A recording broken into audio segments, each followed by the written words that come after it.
Hi everybody. I actually use technology in a variety of ways because half of my students are face-to-face and half of them are virtual. Half the time I have to use only technology. For Monday's lesson tomorrow, the 14th, I am going to be going over distance formula because we are doing midpoints, endpoints, and distance, and then they're going to quiz on Tuesday. So tomorrow we're learning distance formula, and then we're going to review everything. So one of the ways that I actually use technology in the classroom, one of many, is every week I post a weekly agenda.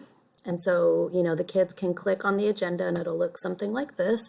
This is for next week. I'm going to be posting it tonight. As you can see, we're doing distance formula and review, the TEKS that are involved, the essential question, and then whatever assignments we might have. So the kids always know where this is. They can access it. I actually use OneNote for all of my notes for my classes, and so I'll upload those as well. So as you can see, on the 8th, we did simplifying radicals, and then I, uploaded the notes in case anybody was absent. So those are a couple ways I use technology. For the lesson that I'm doing tomorrow, though, I have a warm-up and exit ticket via Desmos. And so I just kind of created this really quick. The students should know how to find a missing endpoint, given an endpoint and a midpoint. So this graph is here if they need it, but I actually give them a piece of graph paper that's labeled inside of a sheet protector with little expo markers, and so they can do it by hand if they want. What they have to do is basically draw on here the endpoint 10, 10, and the midpoint 6, 8, negative 6, 8. 1, 2, 3, somewhere right here, I believe, yes. And so they can play around with this graph and find the missing endpoint. They should know how to do that. The next one is kind of an intro to Desmos, and so I'm just asking them to talk with a partner here and ask each other, how do we find the distance for this vertical line? And there's no calculation involved. All you have to do is count the units, and I'm hoping that they can see that. So on Friday, we had a deep cleaning day at our school, and so we had to do an asynchronous assignment, and so I created a screencast video, and it created it into an Edpuzzle. And so, if you don't know what Edpuzzle is, it's basically a video with questions embedded into it.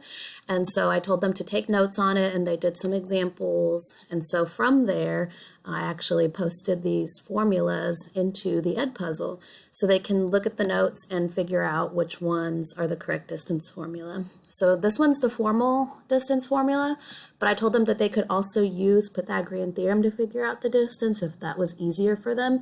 They are the same thing, but sometimes when students see this third formula, they get very overwhelmed. And so I give them the option to use Pythagorean theorem as well. All right, so this one, not quite yet. I think I planned on doing this one together with them, or maybe another example, and then turning them loose on this one. They do have to know how to simplify the radical, so the little radical symbol is there.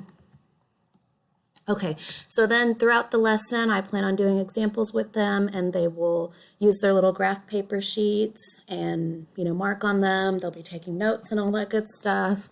And then towards the end, I have a Kahoot planned for them, and it's distance, midpoint, and endpoint. And so this will be a fun little way to review, everything, and it'll be a competition form. So they'll have to find midpoint, the missing endpoint, and the distance. I am going to tweak this Kahoot a little bit because I don't think we're going to have time for everything. I might just do one midpoint example, one endpoint example, and one distance example. And I'll definitely have to change the time limits there because 20 seconds is pretty quick to find a midpoint. So then after that's done, we're going to have an exit ticket. So they'll just have to find the distance between these 2 points. And then this one is a sketch type thing. And it says, how do you feel about this topic? So they can say, I think I understand it, but I could definitely use some help. I also do tutorials on Mondays, so I'm hoping that some kids show up to my tutorials if they're not really understanding it.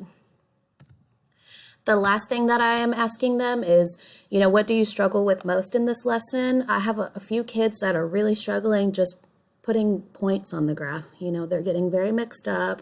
They don't really know how to plot the points, and so they're lost from the get-go, Some of them just struggle with calculations. So they get the formula right, they write the numbers in the correct spots, but then they get different answers because maybe they missed a negative sign. And then I have some kids that look at it at the formula and they're like, x1, what? X2, I have to square the x. And so, figuring out what numbers go where. And then some students still kind of struggle finding the prime factorization of radicals. And so if that's their weakness, they can say that. Or if they think they've got it, they can say, hey, this is easy. And so that is my lesson for tomorrow, the 14th. I hope you enjoyed. I will be attaching my lesson plan to this. It looks very similar to my agenda. The only difference really is that these are actually linked to the assignments. So I'll get that turned in. Thanks.